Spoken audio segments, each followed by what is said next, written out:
First, let me say that I understand that Mr. Mike Thibeault will not be able to be with us this morning. I understand that you will be putting his full statement in the record, which we would appreciate and would join you in. Mr. Thibeault worked with our committee closely in the past, and we sincerely appreciate his career, public service, and his expertise. Chairman Shays, it's great to have you back again before the committee, which you served on so many years. And thank you to all the commissioners for being with us today. Over the past decade, the United States has grown increasingly reliant on contractors to provide support services to the military, the State Department, and USAID. In Iraq and in Afghanistan, contractors outnumber service members, and they perform essential tasks, such as shipping supplies through hostile territory and providing security to bases and personnel. Since 2001, we have spent more than $200 billion on these contracts. After an extensive bipartisan investigation, the Commission on Wartime Contracting estimated that as much as $60 billion may have been lost to waste and fraud due to a lack of effective competition, oversight, and enforcement in contingency contracting. Although the scope of this contracting problem is daunting, it is not new to this committee.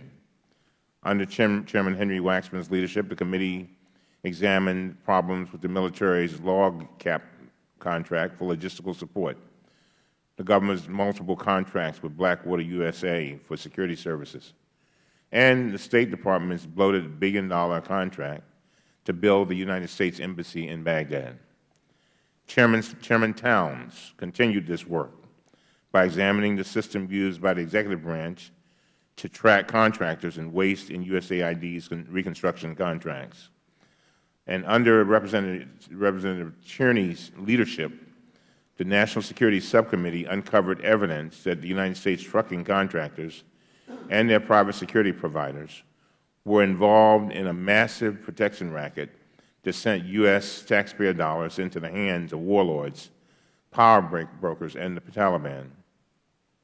Our committee's oversight efforts have resulted in significant changes. In Iraq, the State Department has dramatically increased its management of private security contractors, and the number of use of force incidents has plummeted. In Afghanistan, General Petraeus responded to Chairman Tierney's investigation by issuing new contracting guidelines and charging 2 task forces with tracking U.S. contracting dollars to reduce corruption. But despite these worthy investigations to root out waste, fraud, and abuse after it happens, more must be done to prevent waste from occurring in the first place. In its final report, the Commission has given us a roadmap, and a very good one at that, for reform that includes 32 recommendations for both Congress and the executive branch. These reforms require increasing competition, oversight, and enforcement.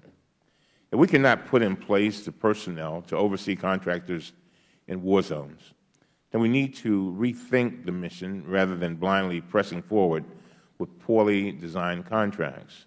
Finally, to the Commissioners, let me thank you for 3 years of dedication and hard work.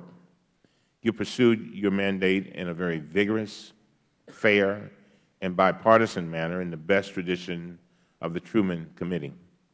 You have accomplished your mission by providing us with a historical account of the mistakes that were made and a guidebook to the reforms necessary to prevent them in the future. Now it is up to us, to Congress, to implement your recommendations. Mr. Tierney has taken the lead in introducing a bill to implement one of the Commission's principal recommendations, establishing a permanent Inspector General for the contingency operations. I urge my colleagues to support that legislation, and I hope that the Chairman will work with me and Representative Tierney and others on the outside to focus more of our committee's resources on this issue. I agree with the Chairman. This is indeed a bipartisan effort. We must address this in a bipartisan way, just as the Commission has set a wonderful example for us. And we do appreciate you. And so I'm looking forward to hearing your testimony. And with that, Mr. Chairman, I yield back. I thank the